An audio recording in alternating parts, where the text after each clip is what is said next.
All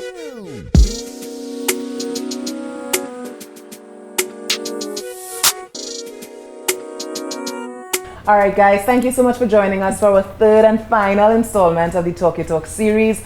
This evening we have famous, is this Kelly McFarlane, clinical psychologist, with us here today. We also have Leah Clegon. She is a researcher as well as involved in advocacy work, and Ashley Burnett, who is also an activist. And we are talking about the path to healing today. So previously we discussed the evolution of abuse, we spoke about being on the sidelines, and we're just going to incorporate, we're going to wrap up all of these topics that we've had and talk about how do you get past the trauma, how do you get past the hurt, how do you make it to a place where you feel that sense of self-love and confidence that you can grow and rise and be the person you want to be after all of the hurt and the pain, right? So we're going to let Kelly lead us off in this conversation. What are some of the things you experienced in your field? What are some of the most common complaints you may hear or encounter, or people may not even understand about abuse and recovering from it? Well, I'd say, just to start, abusers strip you of your power. They strip you of your self-esteem. They strip you of your self-worth. That's the way they get through to abuse you. Sometimes they meet their victims that way. They meet you sort of stripped for some reason, some sort of vulnerability, something that you, let's say financial, educational, whatever it is that makes you feel sort of those voids within you, and they take that and they prey on that and they make you powerless, and that's how they're able to overpower you. So I'd say that just sort of like an umbrella thing. The first thing is reclaiming that power, regaining that power, or sometimes in some cases for the first time developing that power over self and not feeling like you must depend on someone else to tell you what to do, to lead you, to tell you if you're worth it, if you're valid, you know.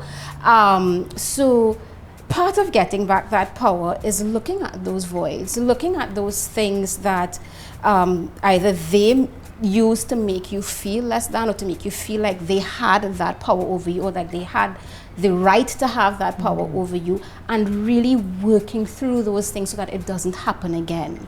Now, you're saying that, right? Sure. And it sounds great. Like, yes, I want to work through it. I want to get to the point where I'm in control. Yes. I feel that sense of control in my life. But how do you do that? I mean, is there some app you download? Can I subscribe? I want to know. Most times that really does take some professional help, because a lot of these wounds are deep-seated, are core issues from childhood sometimes.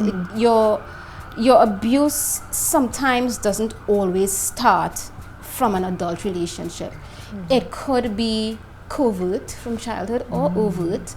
It could be something you've witnessed. Your parents live like that, your grandparents, your neighbors, or, you know, because of the messages, the negative messages that you've received. Because remember, it's psychological before it's physical, if it's even physical, because we know when we talk about domestic abuse, we're not just talking about physical violence. There's so many different types, Precisely. So what is it that stripped you of that? Where did it start? Let's go from there. Let's rebuild from there. And sometimes people really need to heal from that trauma to really become whole and realize, I am not that broken person that I thought I was. I am worth it. The fault or the wrong lies with that person and not with me, because so many survivors of abuse blame themselves, people who survive it and people who are in it. Your brain tries, and this might sound weird, but as part of survival, your brain tries to rationalize the things that happen around you, even when it's bad things. Because if you start thinking about it and making it make sense, then I won't hurt, I won't feel so bad. And then if I don't feel so bad, I won't suffer. And your brain doesn't want you to suffer. Think of something as simple as your alarm. Let's say you set an alarm for 7:30, and sometimes you wake up 7:15 instead, right? And you're like, oh, how come I woke up before the alarm? Oh gosh, now I have to go back to sleep. I'm missing my 15 minutes. That is the brain protecting us from the trauma of the alarm knocking us into consciousness every morning. So our brains I mean, the brain is a beautiful thing. It's when you really get into it. So our brains try to protect us, and in whatever way we can. When we think of things like dissociation in the midst of abuse, just mentally leaving the Right, you environment. just check out sometimes. Precisely. Right. All of that is protective. All of that is trauma responding. And we take those trauma response into our future relationship with our kids, our bosses, our colleagues, ourselves, and it just continues to this negative cycle. And then your kids experience, then your kids end up in an abusive relationship. So I always say abuse is not that's those people thing. Abuse is everybody's thing, because we are social beings, and we meet each other, work with each other, befriend each other, and we are all contributing to the same society. So it's not something that we could turn a blind eye for.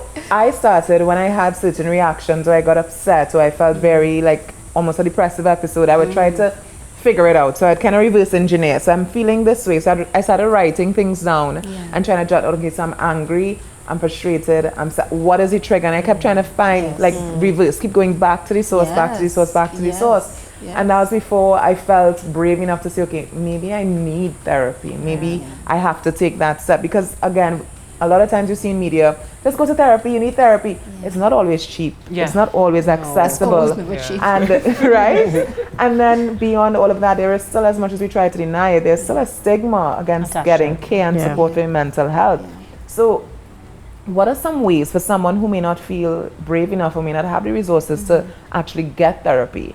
What are some ways they can possibly try to get to that path of healing where they can, okay, I can start practicing maybe affirmations, maybe I can find, I don't know, what could we possibly do? Research shows that one of the greatest predictors of recovery from any mental illness or physical illness or any emotional, anything that you're going through, is social support. Okay. I know that not many people have, not many people, but a lot of people sometimes don't have people that they trust. And especially if you come from a background of trauma, you might, and probably attachment issues, you might not have made those relationships. Also, sometimes coming out of an abusive relationship, because of the isolation aspect, you've lost or you've disconnected from a lot of people. Reconnect. You never know. People might understand, and they might be willing to take you back into their arms. Other than that, find a support group for women who have experienced, or men who have experienced domestic violence, because that connection, that seeing other people survive, that hearing what other people did, that feeding off of other people's resilience is very, very powerful. Right? Other things would, I guess, be reconnect with what used to make you happy, or if you know, because that's the other thing. You see, there are so many layers to this. If you know what makes me happy, because a lot of time when people come out of abuse, you'd hear them say, I don't even know who I am. I don't know what I like. I don't know what I want to do. I've never had to think about this. I've never thought about it. So now you're dealing with all of that. So when the layers get that deep, there really is a need for some sort of therapeutic guidance. There are free services in Trinidad and Tobago. I know mostly psychiatric, but I know there's a stress clinic, I think, in Chaguanas. Okay, well, we can get that information and make sure and have it. Plug somewhere there for you guys, the link. Finding that, but also because, as you mentioned, affirmations and so on, and all of that is to build your esteem, but it's sometimes so difficult for people to say those things, not just to believe them, but to actually say it. Just to say it, just to write it, just to come up with an affirmation, something positive about me. I've never thought of myself in a positive way. You know that sort of way. So it really depends on the depth of psychological damage that has been done.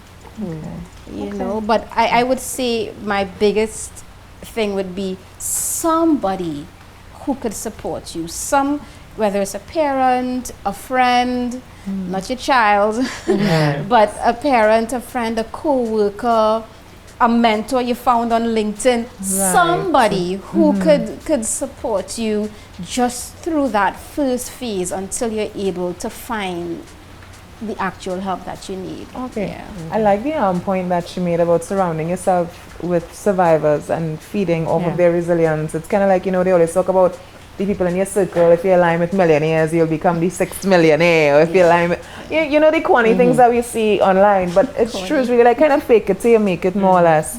So I like that. I think that's a really nice suggestion. You're kind of trying to find people who are survive, maybe other survivors, that sense of resiliency, confidence, and hopefully it rubs off on you and you pick it up eventually. But like, tell me about you, Leah. Have you ever been in a situation where you felt like imposter syndrome? That's something people talk about too. Imposter syndrome as a researcher, as just being in the field that I'm in, you do feel that sense of imposter syndrome, like, do I really belong here? What's happening? All these things going through your brain, and I think what you're talking about there when she talks about finding someone, finding persons, it's just finding that sense of community.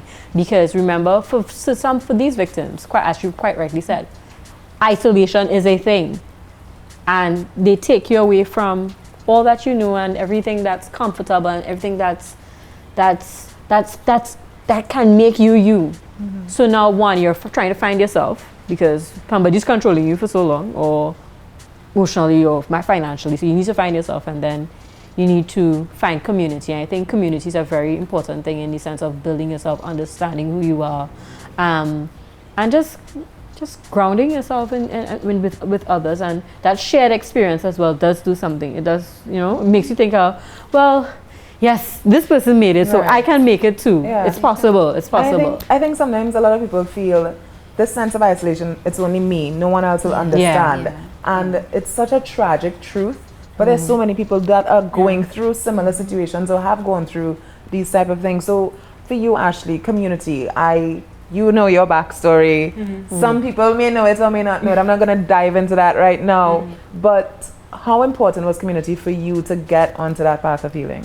So important. Like, honestly, I think if it wasn't for community, and even people who aren't, say, survivors of anything, but those who are on the sidelines, which you would have spoken about before, helped to build that community, because you knew that you had that support to actually carry you on to make it, and to not believe that the things were your fault, or that, you probably set up yourself to face certain things. But it's also, community helps you find your voice to be able to tell others, so they know that they can create community with you in turn. Because whilst, someone who's a survivor, with their experience, they would feel they're alone, but there are other people who are survivors who think they're alone, and then like no one will ever speak up. And so it was so important to have that community. And I think it takes such a great amount of courage to even speak up about anything, because a lot of times, like you said, the brain tries to rationalize, but also sometimes like trivialize what has happened as well. So you diminish it repeatedly because who am I? Like, it's not that serious. No one cares. And little do you know, so many people within your own friend group who you may have lost connection with have gone through the identical situation and would love to be there to support you, So if it's one thing, because I know we have to wrap up. I wish we could keep Kelly forever, but we can't. What is the one thing you would like to leave with a survivor? How they can begin that first step to get to healing? Remember that what you've experienced, and you kind of just touched on it, is trauma. It is something very, very serious. You are worthy of not living like that, not feeling like that. You are worthy of loving yourself, of feeling like a whole person, deserving of love and respect. And there is a light at the end of the tunnel. You just have to be willing to walk through that tunnel. You can hold someone's hand and walk through. You don't have to walk through alone, but walk. And there are people, there are organizations, there are groups that are willing and ready and happy and excited and have made it their life's passion to help people like you. So just go, walk. Baby steps. Baby steps. Sometimes you think baby steps are just like small steps, but they fall and they keep falling. So healing isn't going to be linear. It's not going to be overnight. It's not going to be perfect. You're going to have your bumps and bruises, but baby steps, right? That's what we're talking about. Thank you so much, Kelly, for being with us. Ashley, Leah, it's phenomenal time having you all here on Talk Your Talk. Hopefully we have another episode soon. Up to you guys. Let us know in the comments.